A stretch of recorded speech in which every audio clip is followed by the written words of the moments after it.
Did you know that Viktor Vektor is dead? I don't mean in the game, I mean his voice actor died in 2021. I found this out browsing Cyberpunk news, and this absolutely blows my mind for a number of reasons, and I want to talk about them. So, Viktor Vektor, the Ripper Dog you meet at the start of Cyberpunk 2077, was voiced by a guy called Miłogost Reczek. I don't know how to pronounce the voice actor's name properly, so if I got it wrong, post the correct pronunciation in the comments. Anyway, the voice actor passed away in 2021, and CDPR had a sort of dilemma on their hands. Do they replace the voice actor completely and re-record all of Vic's lines to make sure Phantom Liberty is consistent? Or do they find some sound-alike to record the new lines only?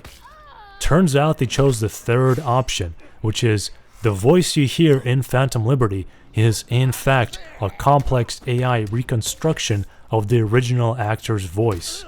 CDPR got permission from Reczek's family to use his voice's likeness in Phantom Liberty. This absolutely blows my mind, because I had no idea it was an AI reconstruction doing the voice work for Vic and not the original actor. In case you're wondering how it was done, a Forbes article I've read goes into more detail.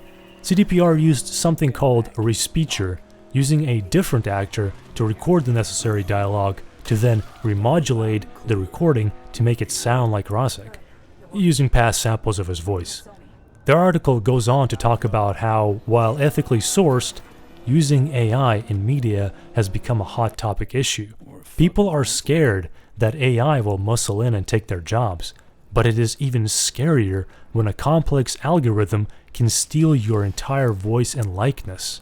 In a game like Cyberpunk, where you are literally talking to an AI reconstructed simulacrum of Johnny Silverhand, a man who has been dead for 50 years, this feels both poignant and terrifying. If you think about it, our world is rapidly gaining momentum in AI development, and these tools are becoming smarter and more efficient by the month, maybe even a week, and they're becoming more commonplace and available to random people. There are always new headlines about AI advancement and how new developments completely break what we thought was previously possible. If you scroll YouTube long enough, there is now a whole subgenre of videos where AI-generated voices of famous people, usually presidents, make jokes, play video games, and do all sorts of goofy stuff. AI artwork, and I'm using the term artwork loosely, has won human art contests before. Deepfakes are easier than ever to create, with some being very convincing.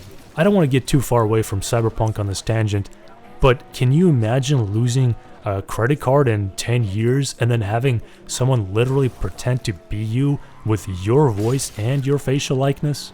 Bringing this back to 2077, identity theft actually plays a huge part in the story of Phantom Liberty. Without spoiling too much, you end up impersonating certain characters using highly advanced technology. And of course, just like the original game, Phantom Liberty has significant AI involvement, though thankfully it's written into the story rather than the story being written by an AI.